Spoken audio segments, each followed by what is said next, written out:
నిన్న చెప్పుకున్నాం భారతదేశంలో అల్లకల్లోలాలు సృష్టించడానికి అప్పట్లో ఇదే ఒక భారతీయ జనతా పార్టీ నేతని మర్డర్ చేసి పారిపోయినటువంటి వాడు పిఎఫ్ఐకి సంబంధించినటువంటి వాడిని సౌత్ ఆఫ్రికాలో పట్టుకున్నారు. ఇది దేశంలో జరిగే కుట్రకు వీడి కీలకం అన్నటువంటిది మెయిన్.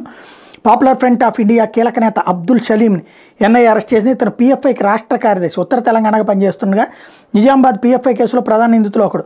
దేశంలో కుట్రలకు పిఎఫ్ఐ స్కెచ్ చేసిందని ఎన్ఐఏ స్పష్టం చేసింది. తెలంగాణ సహా దేశ రాజధాని ఢిల్లీ, ఆంధ్రప్రదేశ్, రాజస్థాన్, మధ్యప్రదేశ్, మహారాష్ట్ర, కర్ణాటక, కేరళ, బీహార్ తదితర ప్రాంతాలు వర్గం వారిని టార్గెట్ చేసుకుని దాడులు చేసేందుకు పిఎఫ్ఐ శిక్షణ తరగతులు ప్రారంభించినట్టు ఎన్ఐఏ వివరించింది. ఈ సంస్థ మీద కేంద్ర హోంశాఖ ఇప్పటికే నిషేధం విధించింది. ఈ క్రమంలోనే 2022లో నిజామాబాద్, హైదరాబాద్, ఏపీలోని పలు ప్రాంతాల ఎన్ఐఏ దాడులు చేసి పలువురు అరెస్ట్ చేసింది. సలీం అప్పటి నుండి పరారీలో ఉన్నాడు. ఇంతకాలం అజ్ఞాతంలో ఉన్న సలీం ఆంధ్రప్రదేశ్లోని కడప జిల్లా మైదుకూరులో ఉన్నట్టు ఎన్ఐఏ గుర్తించింది. దీంతో అతని శనివారం అరెస్ట్ చేసి హైదరాబాద్కు తరలించినట్టు ఎన్ఐఏ అధికారులు ఒక ప్రకటనలో చెప్పారు. సలీం మీద 2 లక్షల రివార్డు ఉంది. సలీం అరెస్ట్తో ఈ కేసులో అరెస్టుల సంఖ్య 15కి చేరింది.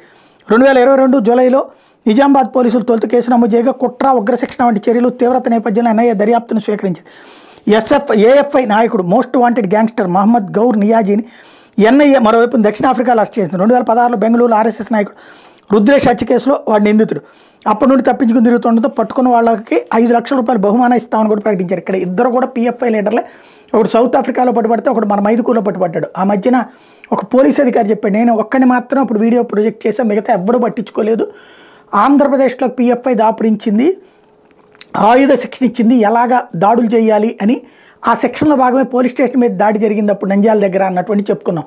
అయితే మిగతా ఛానళ్ళు, పేపర్లు రాయడానికి కూడా భయపడ్డాయి మైనార్టీ బుజ్జిగింపు చర్యలో భాగంగా. ఇప్పుడు అదంతా దేశద్రోహమేనన్నటువంటిది తాజా అరెస్టులతో తేలింది.